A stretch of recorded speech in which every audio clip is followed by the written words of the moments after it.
Welcome, welcome, welcome, and thank you for tuning in to another episode of the Melanin Wellness Podcast. I'm your host, Karina Dunn, and you all already know all the things about me. You know that I am a yoga instructor. You know that I am a Reiki healer. You know that I am a meditation instructor, and you know that that is how I turned, turning away from my career in tech because I needed that release. But today I'm going to be speaking with someone on the other side of the world. And I am super excited to speak with her today. And we're going to have a conversation about limiting beliefs and how they hinder you from being your best self and achieving all the things that you want to achieve. But one thing we do here, Vanya, on the Melanin Wellness Podcast is before we start, we always give 30 seconds of gratitude here. And since you're my guest, I'll be more than happy to let you start if you would like. Okay, thank you for having me on. You're so Thank welcome. you. You're so welcome. Go ahead. All right.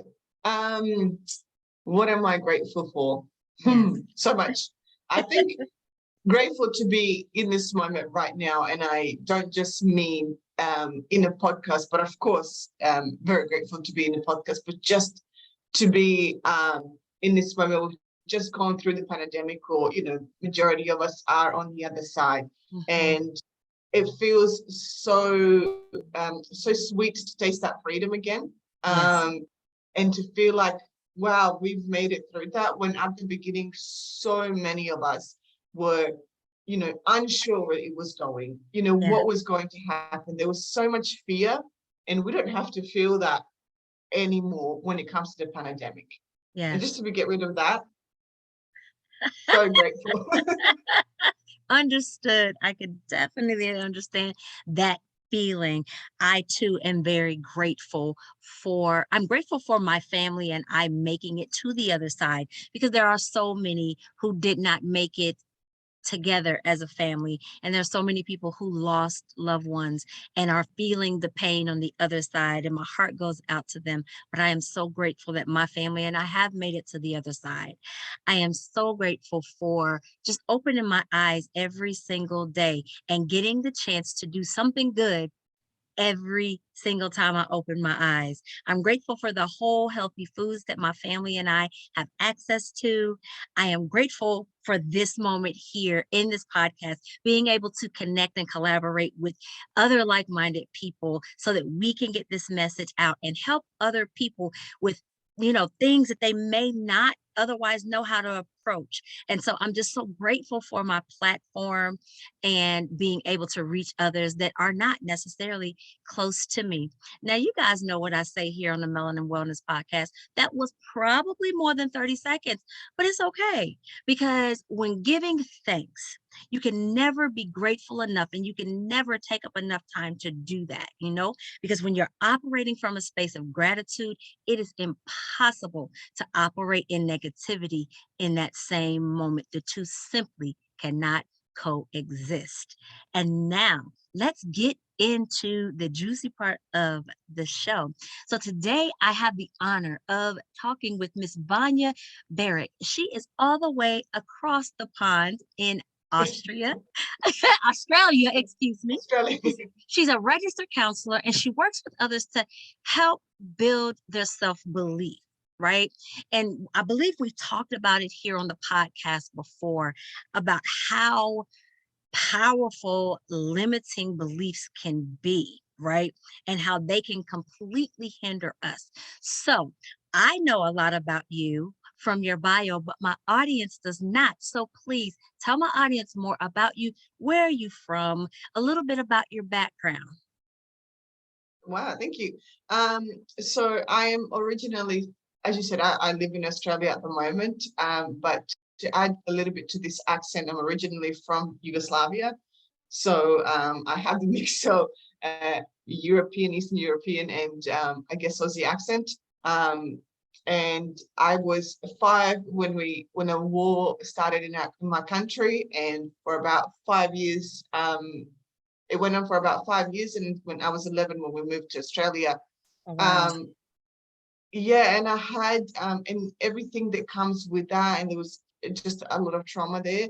I had very, very, as you said, limiting beliefs, and really what I understood it now as lack of self-belief. I mean, at all, I didn't believe I could do anything. I didn't believe I was worthy. I didn't believe I was enough. I was a people pleaser. I had so much side effects from the trauma that it shaped my life. It was who I am. I was surviving. Yes.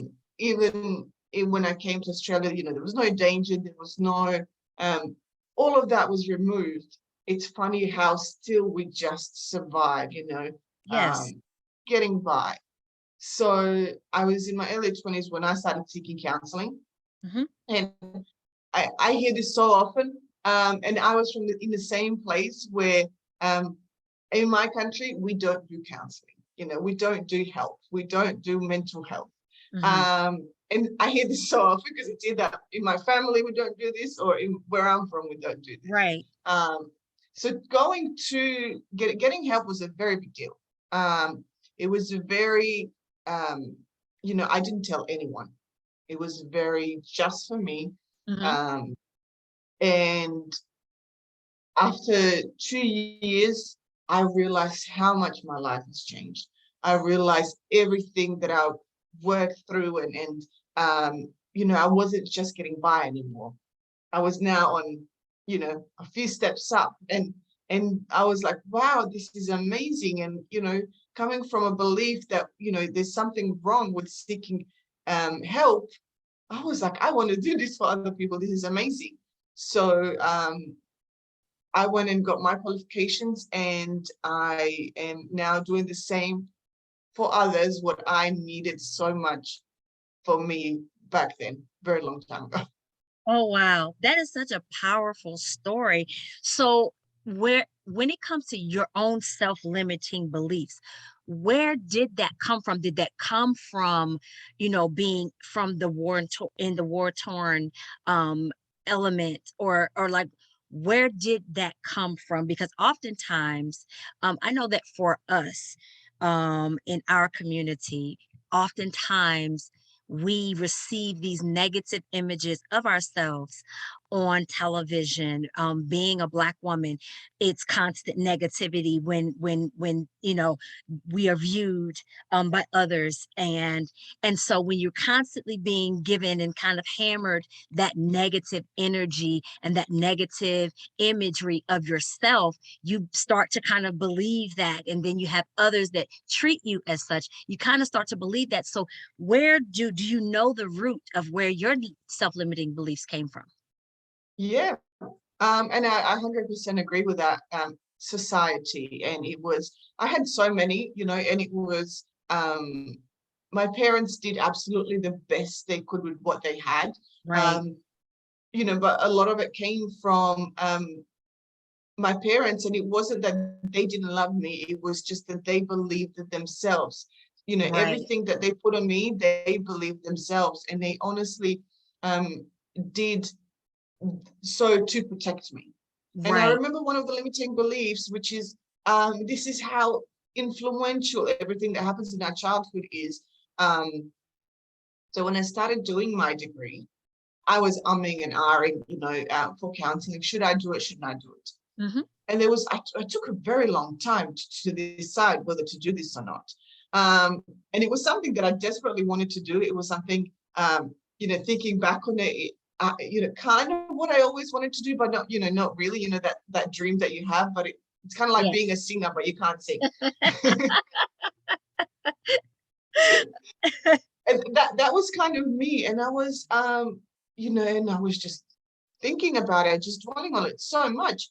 And then I went back, I was like, what is going on with me? What's happening here? And I Mm. honestly had the belief that I couldn't handle the schoolwork, or I wasn't smart enough to do it. And I was Right. like, okay, wow, I don't. And I was always a bookworm. And Yeah. that's the funny thing. So I was like, wait a minute, I was the bookworm. I was the one that was literally, I wasn't sneaking in clothes into the house when I was living at home with mum and Mm. dad because I was buying so much. I was sneaking in books because my mum was like, why did you get so many books? And I was like, I think I can't do it. Okay. And so I went back and worked through it. And it was in primary school at the time, back in Yugoslavia. So it was just, this whole big thing made I was slow at reading. So I Mm, wasn't reading at the fast pace that everyone else was at. And the teacher kind of made a really, really big deal out of it. mm, And it was there was a lot of I feel like at the time there was a lot of shame that I felt, and I right. was stupid and those kind of beliefs. Yes. So when it then came to taking a chance on something like a degree and the possibility that I might fail or I might not get the highest GPA, Yes. that was just it was an I didn't want to do it because it could risk again me looking like the dumb person that I was. I don't know Right. how old I was, 7, 8, I have no idea. And again, that was because when the first grade that I received for my degree was a pass. So it was I just got by almost a fail. Um, I cried for 2 days. Oh, 2 days. And I didn't even fail. I was so devastated because they were all right. They were all right. I am dumb. I don't know how to do this, yeah. and then it was just kind of that, and that's how limiting beliefs forms. And it's something, you know, in a throughout my childhood, that was a speck of time. It was a moment. But that moment influenced decisions that I made after that Yes. consistently until I Yes. dealt with it. And Yes. that's how it works. Yes, and you are absolutely correct, and it's so funny because, despite the cultural differences from you there in Australia to even your upbringing in Yugoslavia to me being here in America, even despite the cultural differences, the fact that that type of trauma and those types of beliefs being poured into a child, it transcends no matter what culture, because that's where the root of most of our trauma and self-limiting beliefs come from, is something that somebody put in our heads as a child, and we carried this with us into adulthood, and it dictates everything else that we do. So I have a Yes. question. So now, like, kind of on that, we both know how much limiting beliefs keep people from, like, really showing up authentically and confidently and being the best version of themselves. So how do you coach your clients to navigate their own limiting beliefs? Yeah, great question.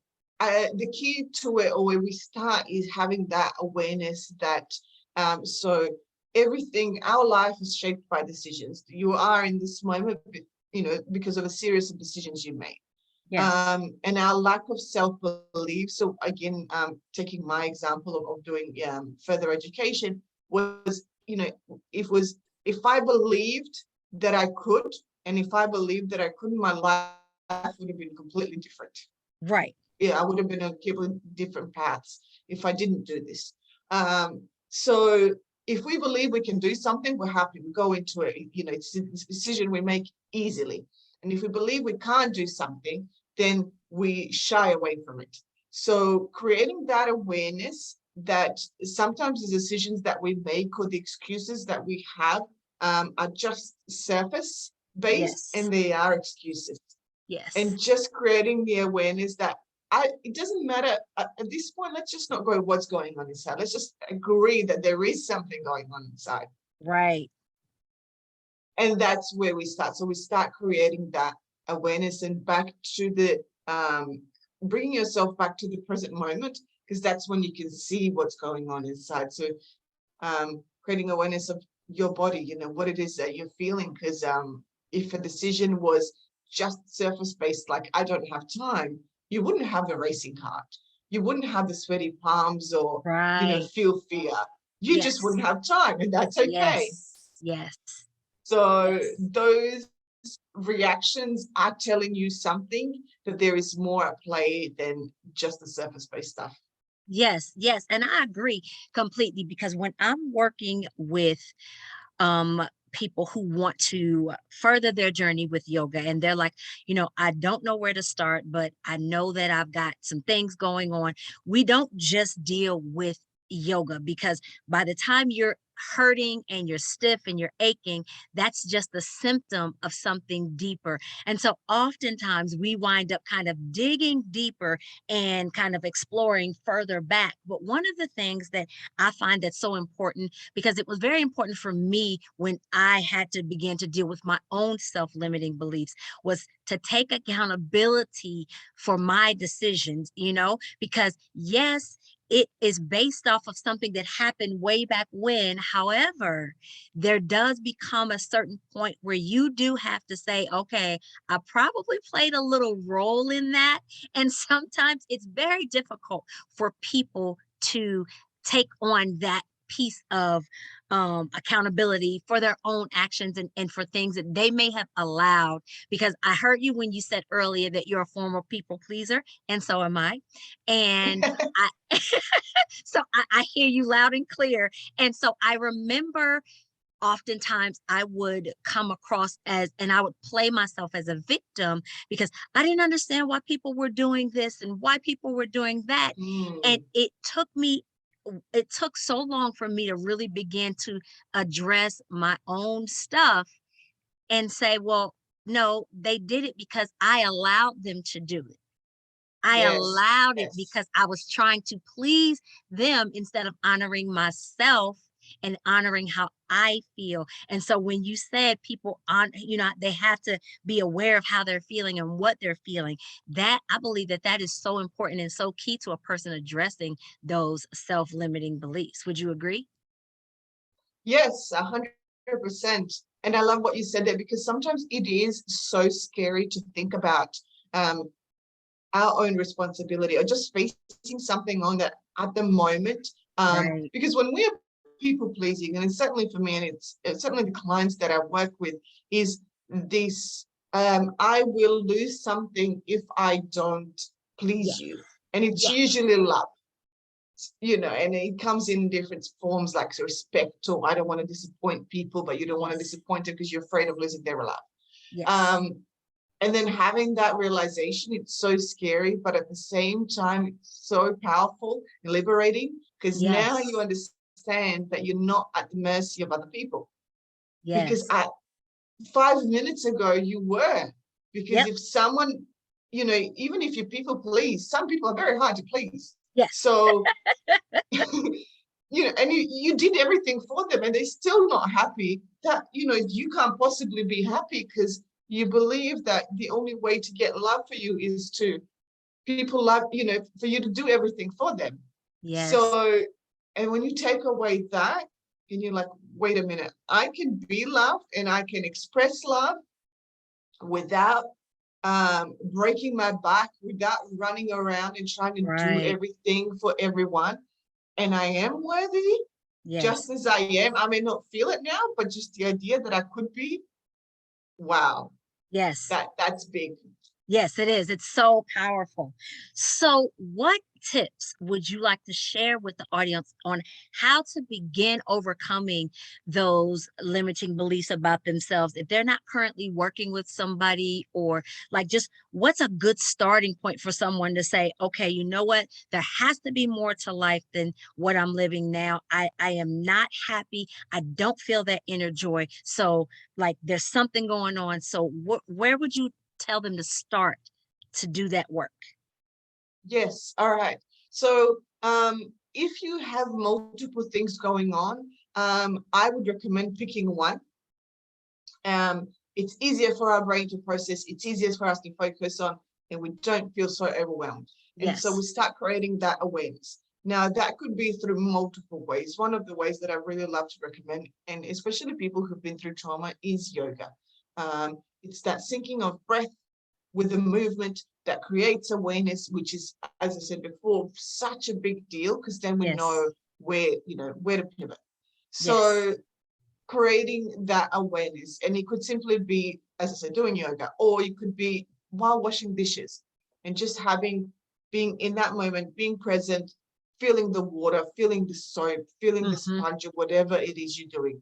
So just creating pockets of concentration, of being in the present moment and really being present as much as possible, whatever it is that you're doing. Of course, another way to do that is simply through meditation. Yes. Yes. Yeah. And journaling is another great way. So if you don't know where to start, just start writing. Just start writing. And if you are overwhelmed, there's so much to write about. So start writing anything and see what comes up. The most important thing with doing all of these is whatever comes up, there is no judgment. It's not about who caused it, why they caused it, why did you do that? You are just simply the observer, and it's kind of like you are standing on a platform, and you're watching Yes. all these trains go by, and you don't want to get on the train. You're simply watching everyone else do their thing, and you're just standing there, calmly watching. So this is where I guess the golden nugget is, creating that awareness. And then once we create that awareness, thinking about what it is that you want to change and educating yourself on that topic. A lot of people have I guess unhealthy beliefs of what a relationship is. Yes. And so creating awareness of what part you play in the relationship, what part your triggers play in the relationship, what part your Right. trauma and your past life play in the relationship, Mm. and then educating yourself, okay, so what does a healthy relationship look like? What does communication look like? Because what we know, certainly what I knew as a relationship, is what was passed down from generation to generation.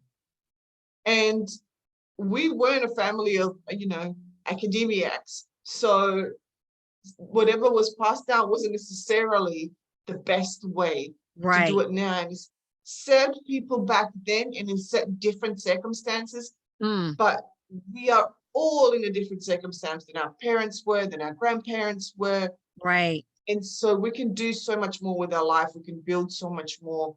We just need the tools, and the tools are available, especially in today's day and age with technology and brilliant podcasts like these. There's tools everywhere. We just kind of have to search a little bit to find them.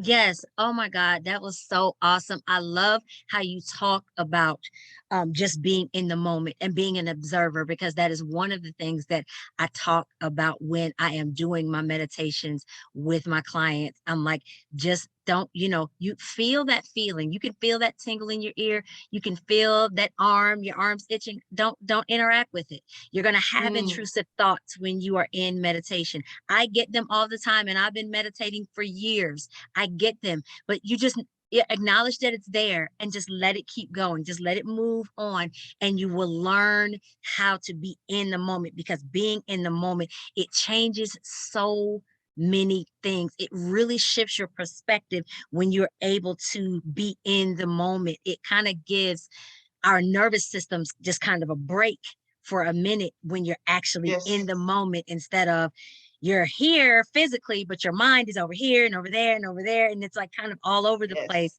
That's the kind of stuff that builds anxiety. This was so much fun. Before we go, I want to play a game called This or That. Are you ready? Okay, All right, ready. I'm going to ask you 8 questions, and you Mm-hmm. just tell me this or that. All right. All right. So number one is coffee or tea, Ooh, tea, indoors or outdoors, outdoors, staycation or vacation. vacation. I think we all want vacation after these past 2 years. Running, Absolutely. running or yoga, Yoga, cats or dogs, dogs, morning or night, night, test the waters or dive in the deep end, dive in the deep end. art museum or history museum. History. Nice, nice. All right. So before we go, share with the audience how they can reach out to you if they would like to connect with you. And do you have any special courses, workshops, events, or anything that are coming up that you would like to share with us? Yes. So I have, so my social medias, I use Vanja Beric. So if you just go on my website, www.vanjaberic.com. That's VANJABERIC.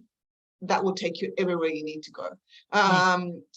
And I do have a course coming up, and it's just doing exactly what we just talked about. So building that self-belief, building your worthiness, your enoughness, working through the past, working through the pain, and just creating the more of those present moments as as much as we possibly could.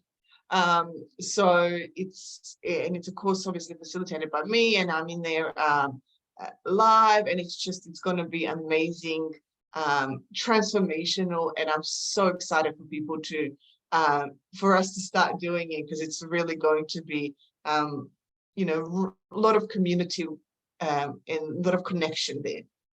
So when is that course happening? So it's going to be happening in sort of end of August, mid-August. We still haven't quite decided on the date, but you can save the link, just jump on our website and register, and we'll keep you updated. And I do a lot of training on a website as well, in terms of just a lot of free training out there. So there's a lot for you to pick and choose from if you want to get started right now. Oh, that is so awesome, Vanja. Thank you so much for being here on the Melanin Wellness Podcast. You were an awesome guest. This was an amazing talk. I really, truly enjoyed it. And I know that my audience is going to enjoy it too. Guys, all of the socials for Vanja will be in the description box underneath this episode. So you will be able to click the link and connect with her and contact her if you want to work with her. Guys, I thank you so much for tuning in to this next episode of the Melanin Wellness Podcast. I love you for listening. Mwah. Until next time, take care, everyone, and live well. Bye-bye.